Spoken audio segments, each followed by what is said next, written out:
Get ready for Rob on the Road, Weekend Wonders.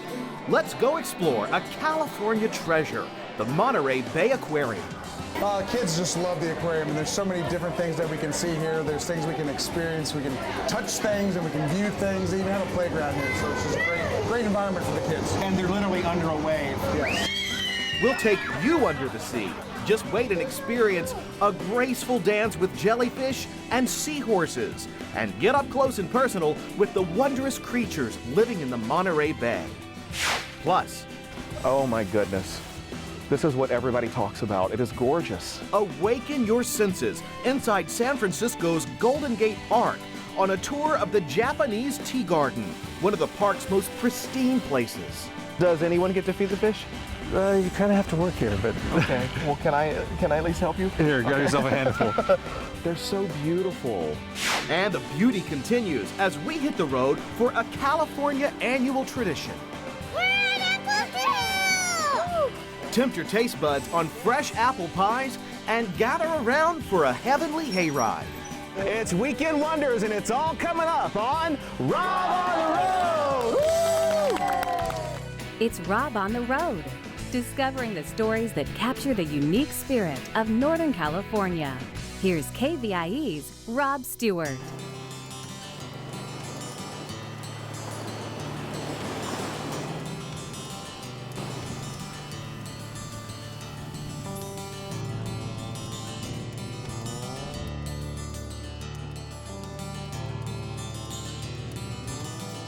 We're taking you to the Monterey Bay Aquarium in Monterey, California. About 2 million people come here every year, and we've got resident expert Jim Covel for a tour. Welcome to the aquarium. And a backstage pass. Let's go. Take a look. Thanks.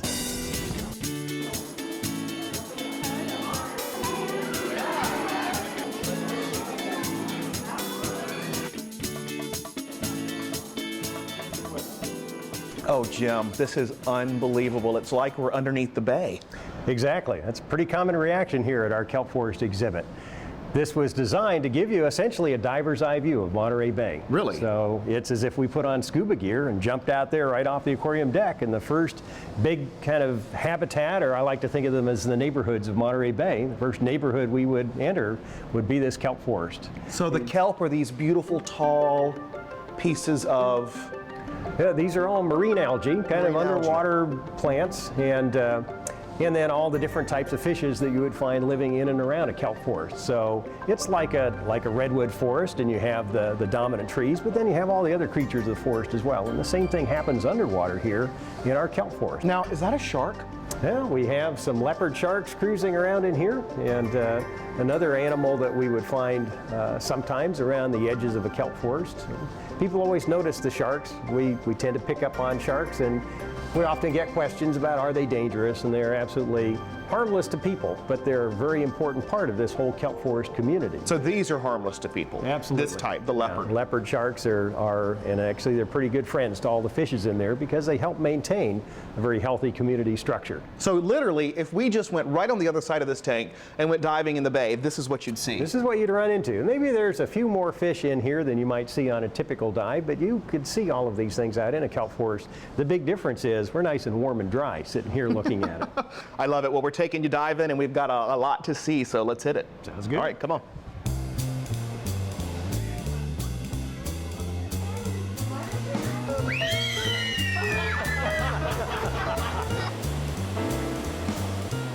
Jim, this is beautiful, the entrance to the newer part, the open sea. And we've left the nearshore habitats of Monterey Bay now, and we're out into the big blue, the outer parts of Monterey Bay, where we meet the open ocean.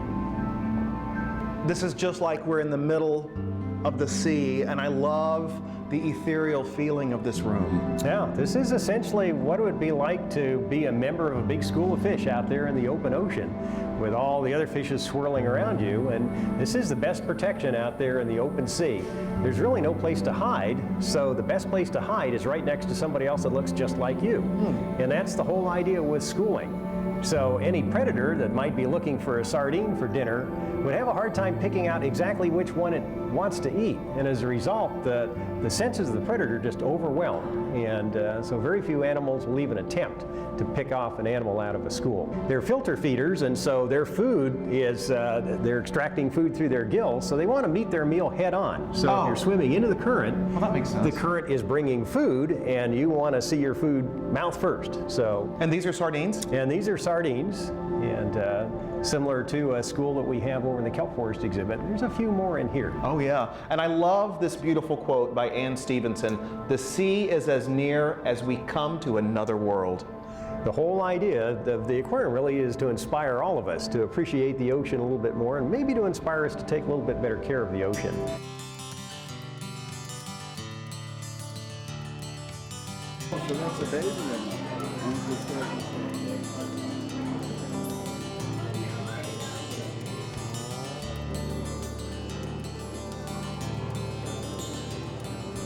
Jim, we're now in the presence of beautiful jellyfish. There are hundreds of jellyfish here, and they just move so majestically.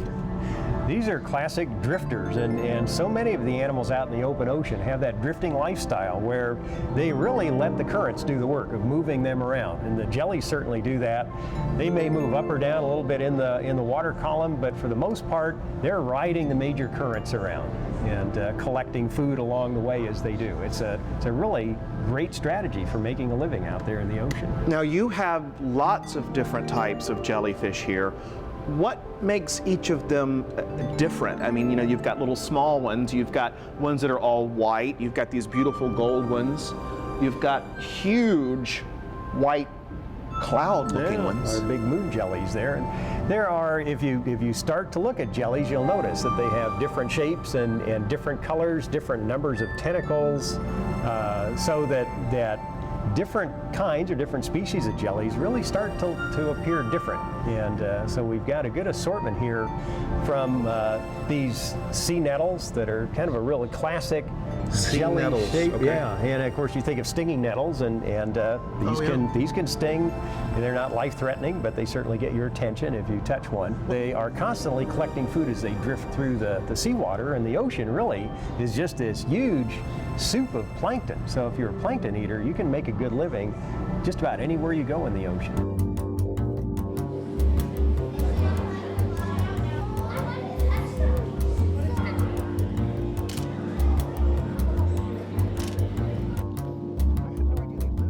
Jim, this is one of the many showstoppers here at the Monterey Bay Aquarium. You say this is like a blue water dive? Yeah, that was the idea, and blue water diving has become very popular, where you go offshore, far offshore in a boat, and just drop out into the water, and you're just surrounded by these open ocean animals. And that's what we tried to recreate here, was the experience of a blue water dive. Here in the open sea, this is what you might encounter if you were 20, 30, 60 miles offshore.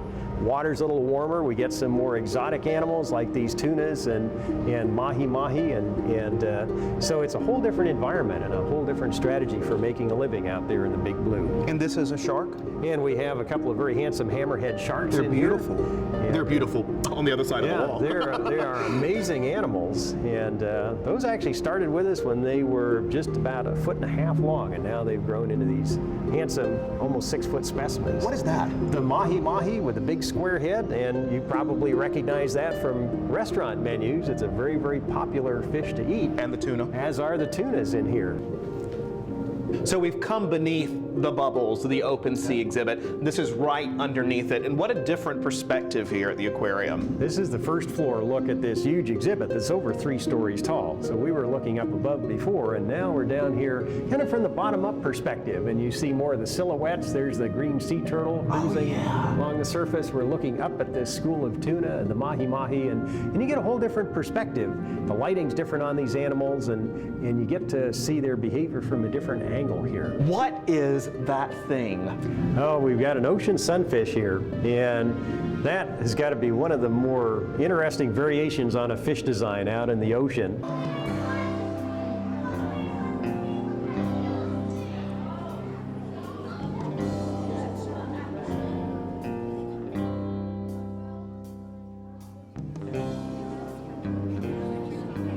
The Secret Lives of Seahorses. Oh, this is one of our special shows that is here for a temporary term, and it's been a big hit for us. Everybody loves seahorses. I love how they dance.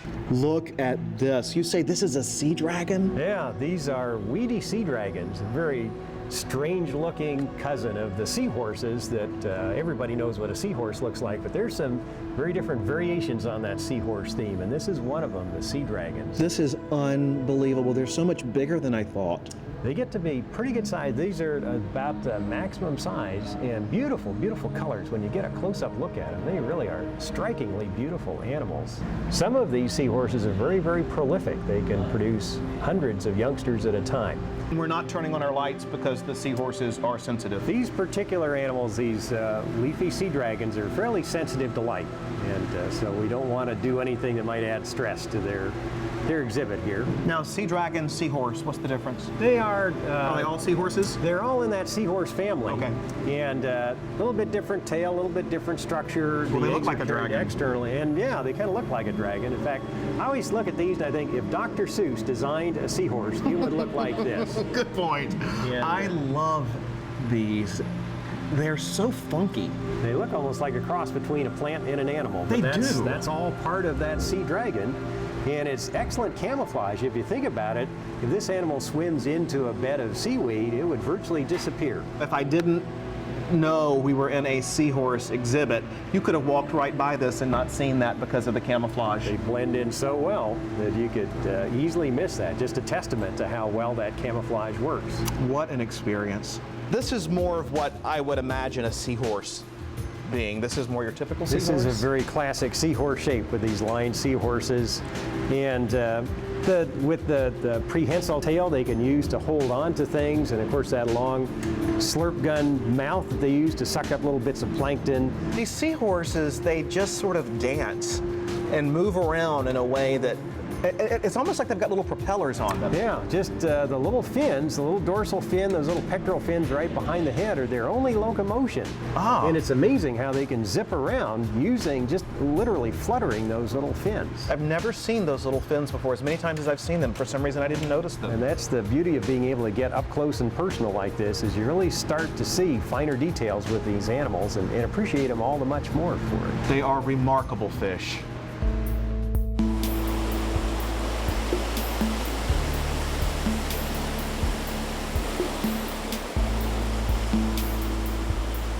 Jim, this is one of the areas that makes this place so special and unique. This is our best exhibit at the Monterey Bay Aquarium, is Monterey Bay itself. And I'm not sure everybody realizes that much of what's in the aquarium is really what's right out here in Monterey Bay.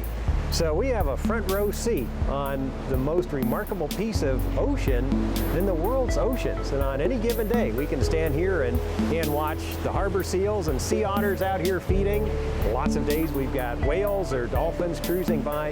You never know what's this is Mother Nature's exhibit. You never know what nature's gonna bring by to show us here in Monterey Bay. So it's the perfect combination. Well, that's not a bad gig. Thank you so much. Oh, it's been my pleasure. We'll look forward to your next visit. A lot of fun. Jim Covel here at the Monterey Bay Aquarium. Enjoy.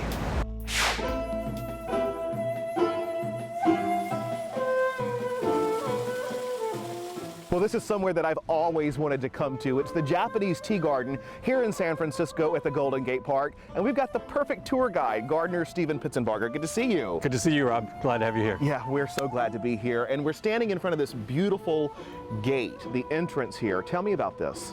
Well, this garden has been here since 1894. It was set up for the Midwinter Expo in 1894, and we're the oldest continuous public garden outside of Japan. Wow.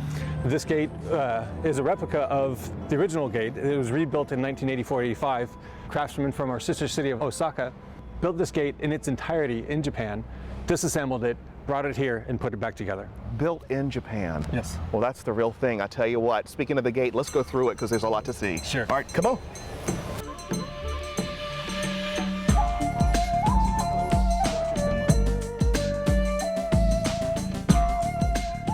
Oh my goodness. This is what everybody talks about. It is gorgeous. Well, one of the things that I feel makes this garden special is its age. Its age. We have a lot of plants and plant material here that is older.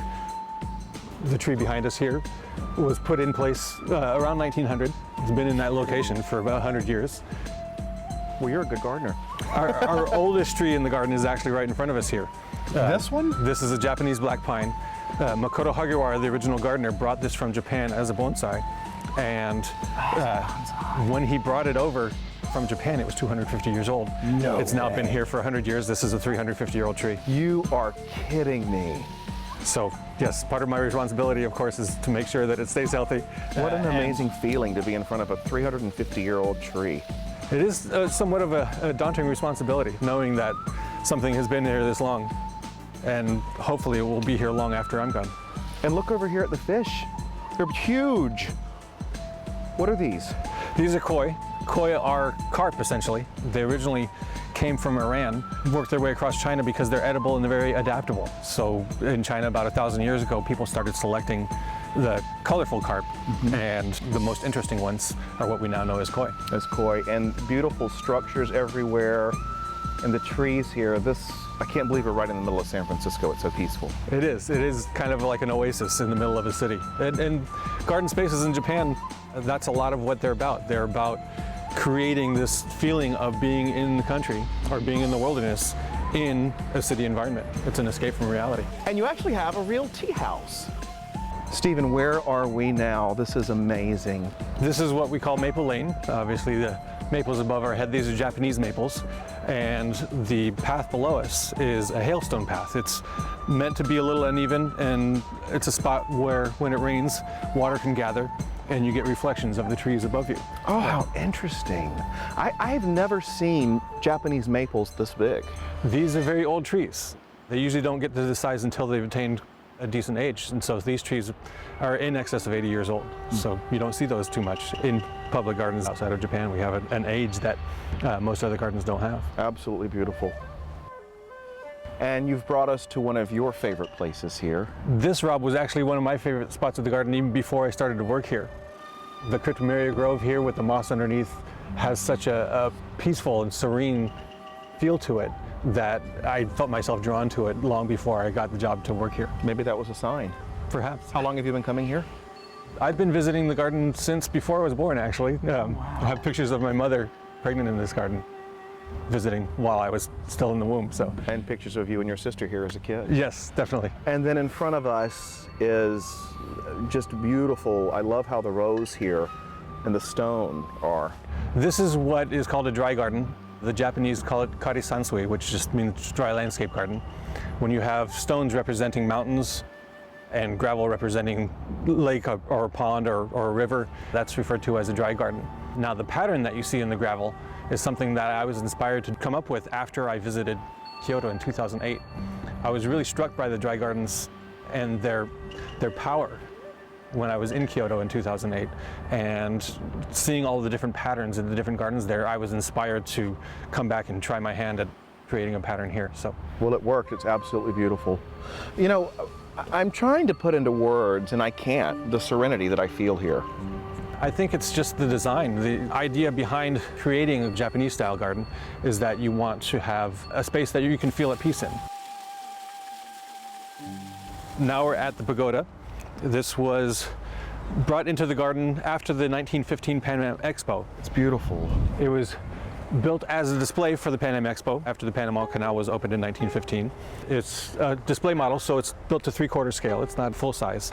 And as you can see, it's a little bit run down right now. It needs some work. My hope is that we can generate the funds to have this cleaned up and ready to go for its 100th anniversary in 2015. Oh, that's close. Yes. Yeah. And this is beautiful too. The temple gate also came from the Pan Am Expo, same time. And in 1984-85, that was remodeled along with the front gate and our south gate.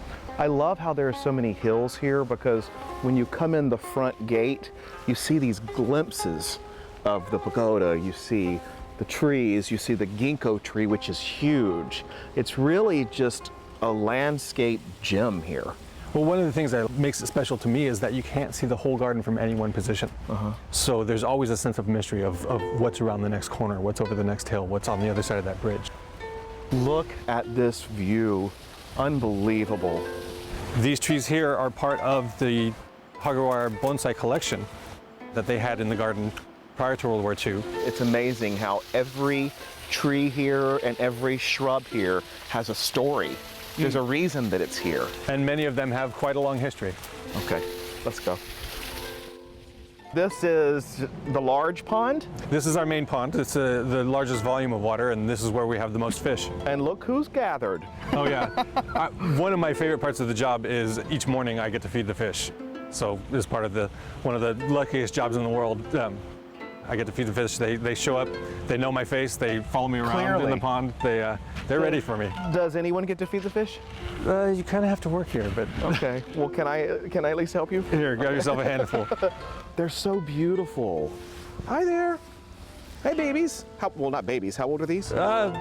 Ranging from a few years old to maybe some of them 20, 30 years old. They're so beautiful. Look at those colors, the reds. They certainly add a splash of color to the garden. I cannot get over how beautiful this place is. This here is our drum bridge. The Japanese word is taikobashi. It's really a bridge. It's called a drum bridge because its reflection on the water creates a circle and looks like a drum. Okay. The point to a bridge like this, which originated in Chinese gardens before it migrated to Japanese gardens, is that you could ride a boat underneath it. Oh, So if you're a large landowner and you have a beautiful garden and you have a pond on it, you want to float around on a boat, slip right under the bridge there. and there we are back at the beginning with the beautiful gate. This has been so beautiful and so relaxing. I can't thank you enough. Well, it's great to have you here. Absolutely, it's a beautiful place. You got to check it out. Good to see you. I'll let you get back to work. Thanks for coming.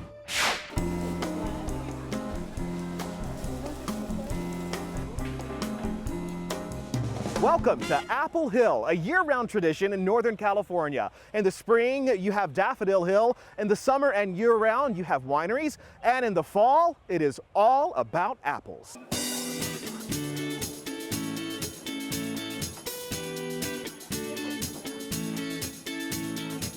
So we're here at High Hill Ranch with the owner, George Visman. Good to see you, George. Yes, good to see you, Rob. Yeah, Real good to see you. Yeah, thank you. Appreciate it. Yeah, it's great to be out here, and there is so much excitement in the air right now at Apple Hill. There's people everywhere. You smell apple pies being baked.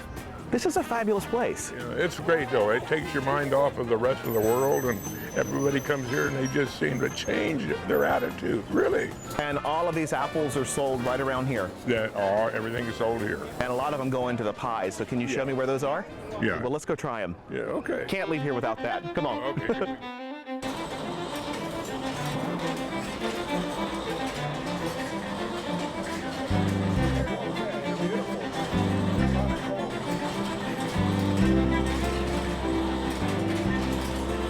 I'm gonna see here what all the magic is about. Oh, look at all the apples oozing out. How many pounds of apples are in here? About 3.5. 3.5. And it's all fresh. Yes, it is. Want a bite? Oh, I'm good. Okay, so I'm going to tell you a little bit about the ranch as we go. The ranch is about 36 acres large, and 14 of those are in orchard.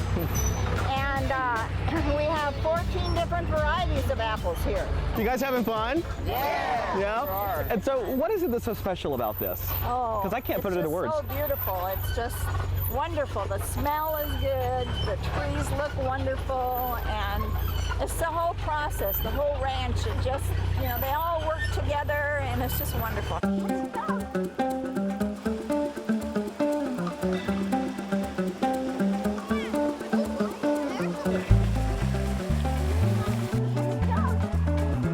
Wanda, I'm so glad I ran into you. I'm so glad I ran into you too, Bob.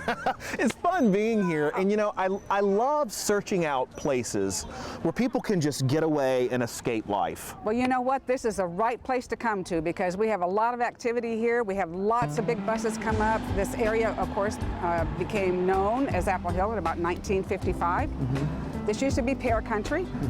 and they had a pear blight in 1954, lost 60,000 tons of pears. My gosh. So they must have wiped it out. So it sure did, and so then they planted apple trees instead of pear trees, and so in about 1955, this is when Apple Hill became known as Apple Hill. It's such a wonderful atmosphere. You're up in the hills, there's just so many things to do, and everybody needs to be happy when they come up here.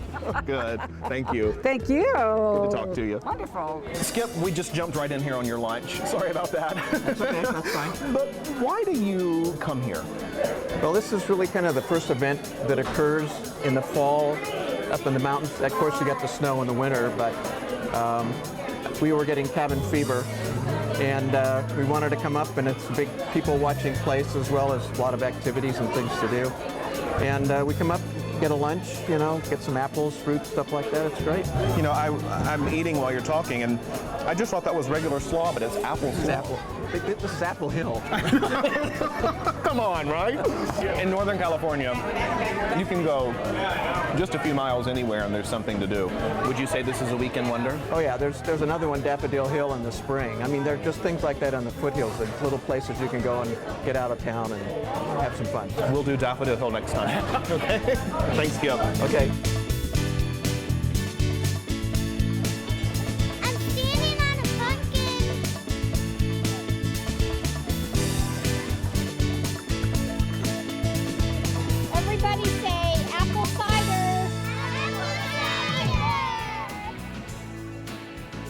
To explore other places with Rob, log on to kvie.org/Rob on the Road.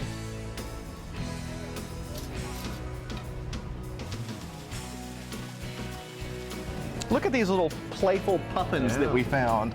They're just coming right over to us. And you'll notice when they're diving, they're actually flying under the water. And you'll see those wings come out. They paddle on the surface, but they're much more agile using their wings to zip around.